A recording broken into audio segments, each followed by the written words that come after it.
It made a refreshing change for me to visit Lisbon, Portugal, for the first time for the Grand Prix at Monsanto. The main straight was one half of the dual carriageway road between Estoril and Lisbon. The rest of the circuit was in an adjacent park. This was the first Formula One race there, so few of the drivers knew anything of the circuit beforehand, although Sterling Moss was a notable exception to that.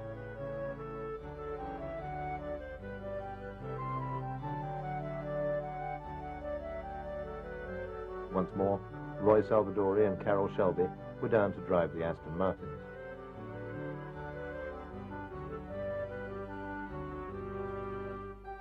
If you play your cards right, you might finish this one, Carroll, mused Roy.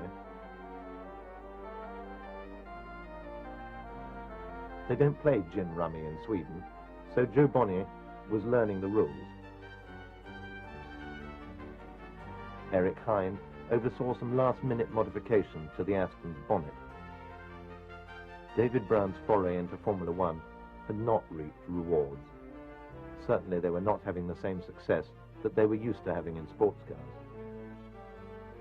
Ferraris were entered for Tony Brooks, Dan Gurney and Phil Hill.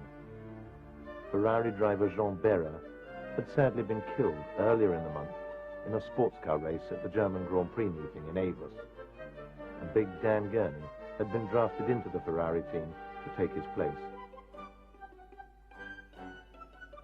There were now 5 Americans in Grand Prix racing, almost 1/3 of the 16-strong Portuguese Grand Prix entry.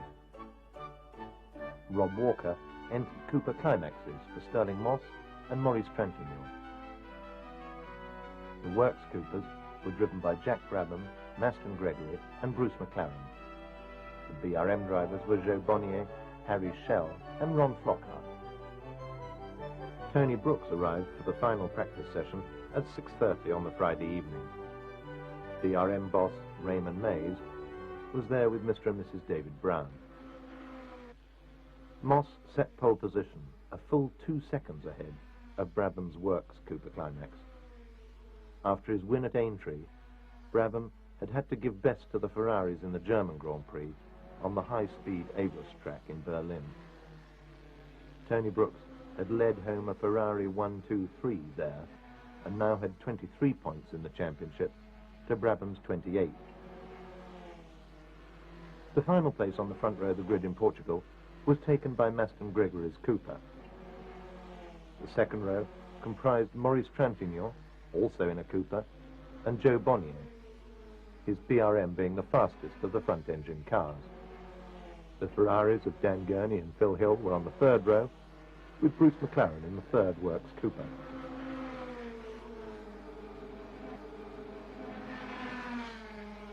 Roy Salvadori in car number 10 qualified in 12th, just a little quicker than teammate Carroll Shelby in 13th.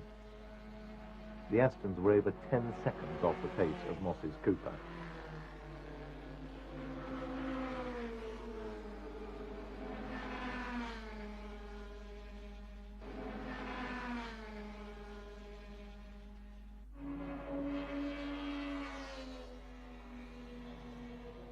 To avoid the hottest part of the August day, the race was started at 5 p.m. on Sunday. Lined up for the 62-lap race, I spotted the Works Ferraris, 2 of the 3 Works Coopers, and Rob Walker's Coopers. Moss got a poor start.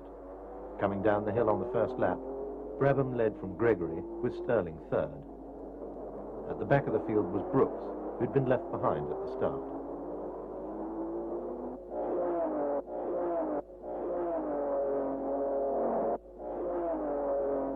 Within half a lap, Moss had got into the lead.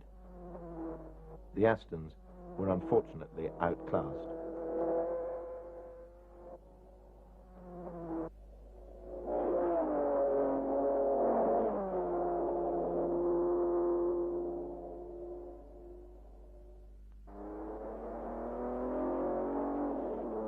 On the second lap, Phil Hill spun and was then collected by his namesake, Graham Hill.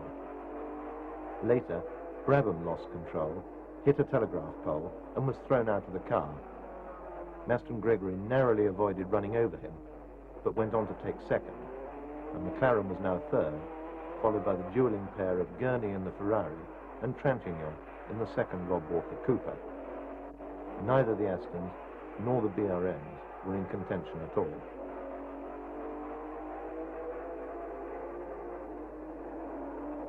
Brooks tried to make up ground after his tardy start. Bruce McLaren soon retired with clutch failure. The race had now become, in effect, a demonstration by the master, Stirling Moss. He was leading completely unchallenged.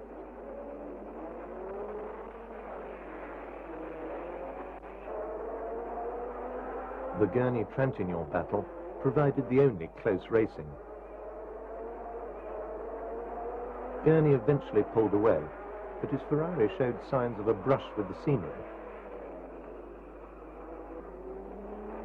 When Moss started his final tour, he had already lapped the entire field.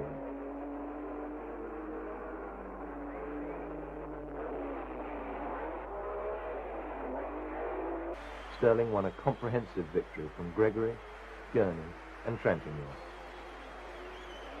So after a bad start to the season, plagued by retirements, Moss was overjoyed to win his first Grand Prix of 1959, and he had moved into third place in the championship, 5 points behind Tony Brooks.